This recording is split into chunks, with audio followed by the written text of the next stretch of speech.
Kami dari kelompok 4 ingin mempresentasikan tugas kami yang berjudul Direct Manipulation yang beranggotakan saya sendiri, Jovan Samuel.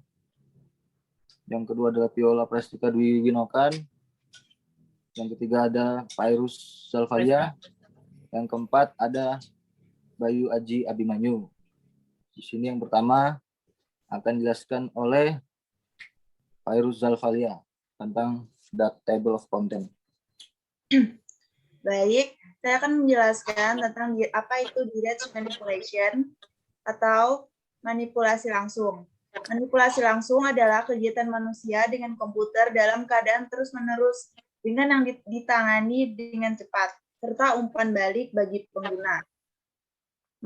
Manipulasi langsung adalah gaya interaksi manusia komputer yang melibatkan representasi terus-menerus dari objek yang menarik dan adanya tindakan yang cepat. Proses yang melibatkan sistem dan lingkungannya, serta umpan balik dari pengguna.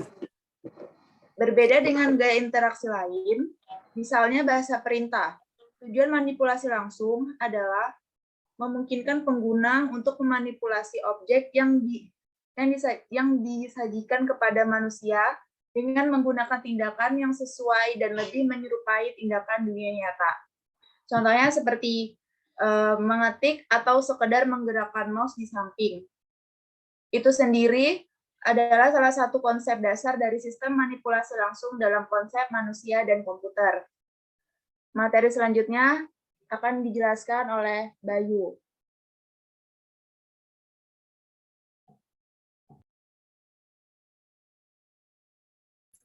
Tipe-tipe dari direct manipulasi biasanya melibatkan salah satu atau lebih dari interaksi berikut. Pertama itu selecting, kedua drag and dropping, ketiga double clicking, empat moving atau resizing, yang kelima menggunakan tooltips, dan keenam adalah entering text. Yang pertama ini biasanya kita gunakan untuk memilih salah satu data yang lebih dari satu datanya yang ada di layar. Tentunya kita ingin semua file yang ada di desktop untuk dihapus. Kita hanya tinggal menekan tombol Ctrl A secara bersamaan. Secara instan semua file yang ada di desktop akan terpilih. Terus yang kedua itu drag and dropping tadi. Drag and dropping itu sering digunakan untuk memindahkan atau mengcopy data dari directory 1 ke directory 2 misalnya, hanya dengan klik dan geser. Yang ketiga double clicking. Double clicking kan sering digunakan untuk misalnya membuka aplikasi seperti Chrome yang di desktop, kita hanya perlu menekan di klik di mouse secara 2 kali. Terus keempat moving dan resizing. Tipe ini sering digunakan yang suka multitasking dengan memindahkan Windows ke kiri atau kanan dengan sesuai dengan user. Contohnya seperti kalau nge-zoom, Windows zoom-nya dikecilin terus digeser, habis itu buka Chrome nonton YouTube. Terus yang kelima menggunakan tooltips. Tooltips ini sangat sering digunakan untuk user yang berpengalaman sampai tidak terlalu berpengalaman lagi. Contohnya dari tooltip itu kita melihat sebuah file, kita hanya menggeser kursor ke arah file yang ingin kita lihat detailnya, lalu tunggu beberapa saat muncul sebuah pop-up yang akan memperlihatkan detail file seperti jenis filenya, ukurannya, dan tanggal dibuatnya. Yang terakhir, entering text. Entering text itu sering digunakan untuk mengubah nama file dalam sebuah folder, misalnya folder renaming.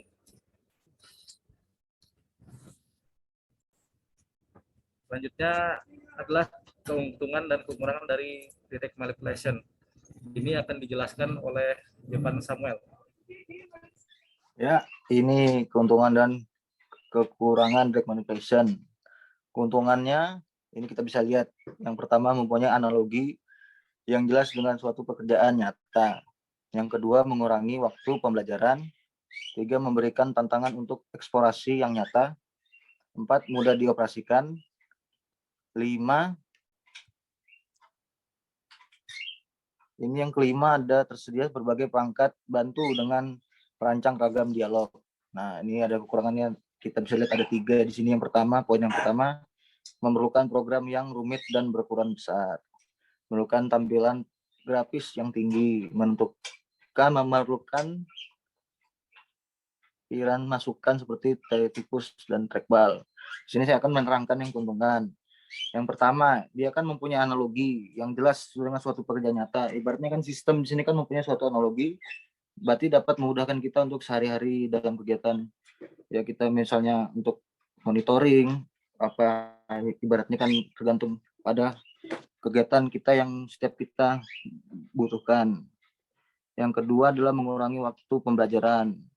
Di sini juga diterangkan dalam keuntungannya adalah kan mengurangi waktu pada proses pembelajaran yang terkait pada sistem tersebut. Yang ketiga, memberikan tantangan untuk eksplorasi yang nyata. Di sini tantangan eksplorasi nyata itu berarti kita bisa berekspor dalam suatu sistem yang dari banyak dari ragam sistem tersebut. Yang contohnya saja misalnya Microsoft Office atau misalnya kita browsing kayak Google, kan mereka kan terdiri dari suatu sistem. Ibaratnya kan sistem itu kan terdiri bagi banyak lah, ibaratnya ragam lapisan terdapat yang di dalamnya. Ini yang disebut dalam poin yang ketiga, keuntungan. Yang keempat, mudah dioperasikan. Kenapa mudah dioperasikan? Karena di sini kan ibaratnya kita tidak usah jauh-jauh operasi seperti Microsoft, PowerPoint, Excel, Word. Dapat juga memudahkan kita seperti kita melakukan tugas sehari-hari, kegiatan-kegiatan yang di luar, misalnya kegiatan perkuliahan dan juga non perkuliahan. Ibaratnya sistem sudah bisa dapat memudahkan kita dalam poin yang keempat ini. Yang kelima, tersedia berbagai perangkat bantu dengan merancang ragam dialog seperti contohnya Zoom, Google Meet, dan masih banyak juga yang lainnya. Kalau kita melihat dari poin yang kelima ini. Nah, di sini kekurangannya yang pertama memerlukan program yang rumit dan berukuran besar. Nah, ini contohnya kalau kita misalnya lari ke programan yang rumit berukuran besar, misalnya Android Studio, ArcGIS, dan juga ArcGIS MATLAB. Nah, kan itu mereka mempunyai sistem dasar yang berukuran besar, sehingga suatu sistem operasinya akan berjalan mandek kalau kita tidak mempunyai operasi sistem yang minimum untuk menjalankan program ini. Nah, di sini kekurangannya dalam direct manipulation ini. Yang kedua, memerlukan tampilan grafis yang tinggi seperti CorelDRAW, Adobe Premiere, dan pokoknya aplikasi-aplikasi yang membutuhkan tampilan grafis. Nah, ibaratnya dalam kita membutuhkan desain-desain, misalnya kita mengerjakan studi kasus tugas untuk editing dan sebagainya. Yang terakhir di sini adalah memerlukan piranti masukan seperti tikus dan trackball. Tikus dan trackball ini kan termasuk dalam sistemnya, tapi di sini juga mempunyai suatu kekurangan tersebut sama dengan poin yang kedua. Kalau kita tidak mencukupi dalam operasi suatu sistem operasi tersebut.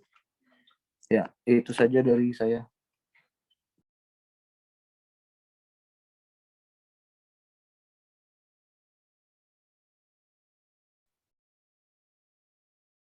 Oke, contoh direct manipulation ada 6. Yang pertama itu text dan graphic editor seperti Mrs. Word dan CorelDRAW.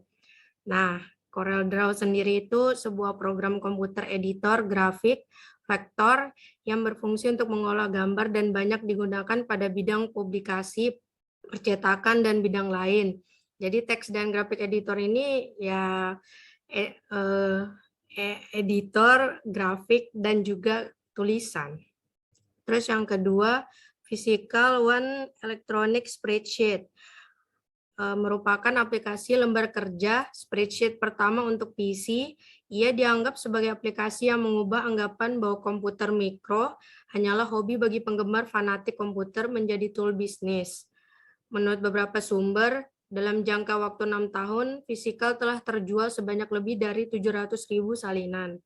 Yang ketiga, CAD atau Computer Aided Design adalah suatu program komputer untuk menggambar suatu produk atau bagian dari suatu produk.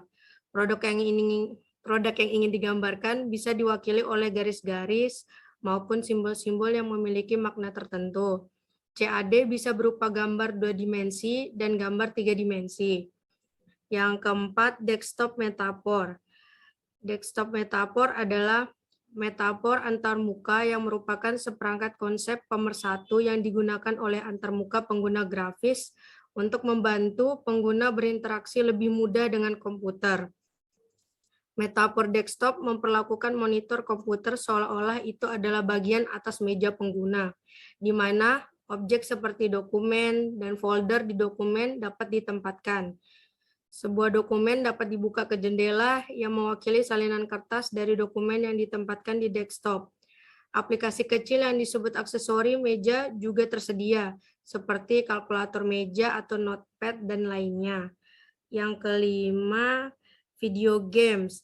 Video games adalah permainan elektronik yang melibatkan interaksi antar muka pengguna atau perangkat masukan seperti peranti tuas kendali atau joystick, kontrol, keyboard, maupun motion sensing untuk menghasilkan umpan balik visual.